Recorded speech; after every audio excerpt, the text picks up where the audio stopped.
এই বিশ্বকাপের হ্যাটট্রিক ক্লাবে এতদিন একা ছিলেন লিওনেল মেসি।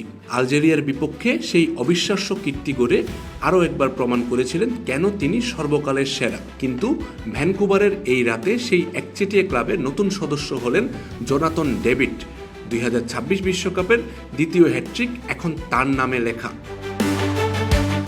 শুরুটা হয়েছিল 29 মিনিটে তাজন বুকানানের প্রচেষ্টা থেকে বল পেয়ে কাতারের জাল কাঁপালেন ডেভিড। প্রথম গোল। কাতার তখনও সামলে ওঠার চেষ্টা করছে, কিন্তু প্রথমার্ধের অতিরিক্ত সময়ে লারিনের সহায়তায় আবারও আঘাত হানলেন তিনি। দ্বিতীয় গোল। বিরতিতে যাওয়ার আগেই কানাডা 3-0 এগিয়ে, আর ডেভিড তখন হ্যাটট্রিকের পথে। দ্বিতীয়ার্ধে নাথান সিলভা ব্যবধান আরও বাড়ালেন। তারপর কাতারের মোহাম্মদ মানাইয়ের আত্মঘাতী গোলে স্কোর হলো 5-0।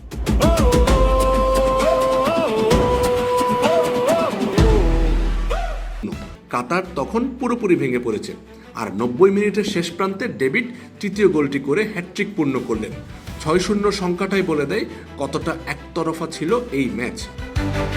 তবে এই রাতের সবচেয়ে বড় গল্প শুধু হ্যাটট্রিক নয়, শুধু 6-0-তে জয়ও নয়। কানাডা আজ বিশ্বকাপে প্রথমবারের মতো জয়ের স্বাদ পেয়েছে। বছরের পর বছর ধরে বহন করে আসা সেই অপেক্ষার অবসান হলো আজ এই ভ্যানকুভারে। আর সেই ঐতিহাসিক রাতের কেন্দ্রে দাঁড়িয়ে আছেন জোনাথন ডেভিড। মেসির পাশে নাম লেখানো হয়তো একটি কাকতালীয় সংযোগ, কিন্তু কানাডার কোটি সমর্থকদের কাছে আজকের এই রাতে ডেভিডই একমাত্র নায়ক। আমজাদ হোসেন আবির, খেলা 71।